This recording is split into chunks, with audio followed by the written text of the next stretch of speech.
Assalamualaikum warahmatullahi wabarakatuh. Alhamdulillah hamdan katsiran tayyiban mubarakan fik.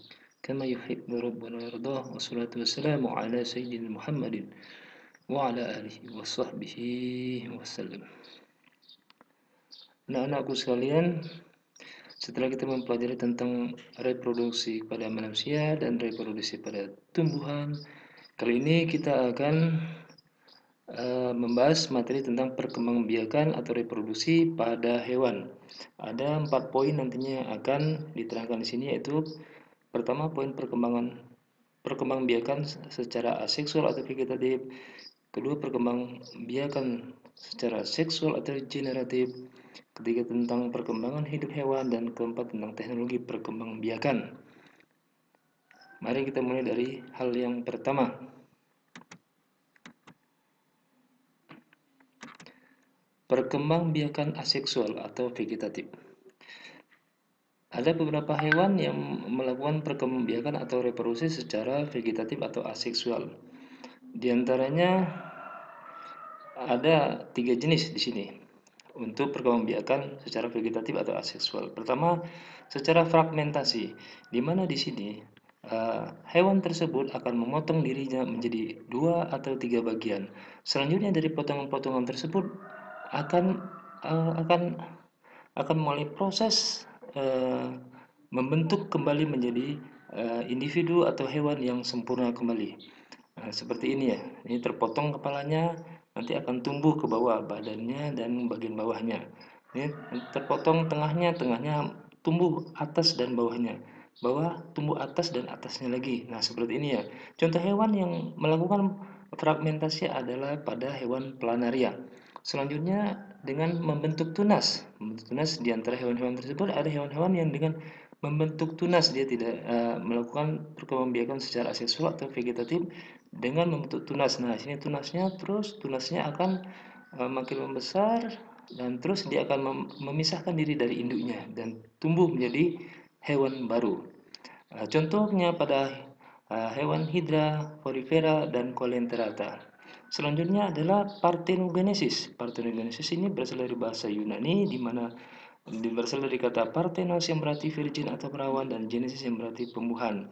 Di mana di sini kita lihat hewan tersebut tidak mengalami reproduksinya. Reproduksinya ini tidak mengalami secara vegetatif ya, tidak ada pembuahan di sini. Dilihat di sini tidak ada pembuahan, dia langsung membentuk anak dari hewan tersebut. Padahal ini hewannya betina, bisa anaknya laki-laki, bisa anaknya jantan dan betina juga, terus menjadi dewasa. Nah, ini seperti ini ya.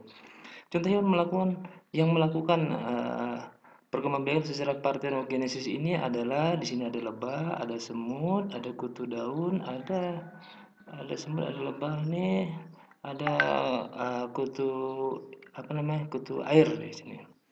Selanjutnya kita akan beralih ke perkembangbiakan secara seksual atau generatif, di mana disebut perkembangbiakan secara seksual atau generatif apabila terjadi pembuahan atau fertilisasi, di mana sel sperma akan masuk untuk membuahi sel telur dan nantinya akan menjadi zigot. Di sini ada beberapa pembagian. Pertama untuk hewan vivipar, di mana cara perkembangbiakan dengan cara melahirkan. Umumnya terjadi pada mamalia dan hewan menyusui. Biasanya ditandai dengan adanya telinga, adanya rambut di punggungnya, dan adanya susu, ya kelenjar susu, di mana nanti akan lahir individu baru yang akan dilahirkannya. Contoh hewan vivipar adalah di sini ada monyet, di sini ada kuda, ada sapi, dan ada gajah. Selanjutnya untuk hewan ovipar adalah di mana dia perkembangbiakannya itu secara seksual tapi dengan tidak melahirkan, tapi dengan bertelur. Di sini bertelur, nanti telurnya ini akan pecah dan keluar anak yang baru. Ciri-cirinya apa hewan ovipar ini dibandingkan hewan-hewan vivipar? Pertama pastinya nih, dia tidak memiliki daun telinga. Kedua, dia juga tidak mempunyai kelenjar susu. Dan ketiga, anaknya tidak menyusui. Contoh hewan ovipar adalah di sini ada ayam, ada penyu, ada ini ikan dan burung. Ada juga hewan ovovivipar, di mana cara perkembangbiakannya adalah bertelur dan beranak, di mana embrio berkembang dalam telur, telur tetap berada di dalam tubuh induknya sampai telur menetas baru dikeluarkan. Contoh binatang ovovivipar adalah di sini ikan hiu nih. Di sini ada uh, krokodil atau buaya, di sini ada ikan pari, di sebagian dari ular juga ada ikan gupi. Selanjutnya perkembangan hidup hewan.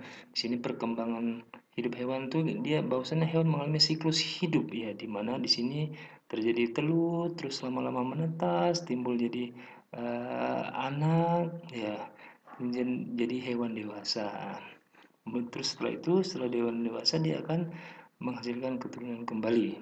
Dalam siklus hidupnya ada terjadi namanya metamorfosa, di mana ada tahapan-tahapan di sini. Di mana metamorfosa dibedakan menjadi dua, ada metamorfosis secara sempurna dan ada metamorfosis tidak sempurna. Bedanya apa? Nah, bedanya kalau metamorfosis secara sempurna, dia mengalami 4 tahap, yaitu tahap telur, larva, pupa, dan imago atau hewan dewasa. Sedangkan untuk metamorfosis tidak sempurna dia hanya mengalami 3 tahapan, telur, nimpa, dan imago atau hewan dewasa.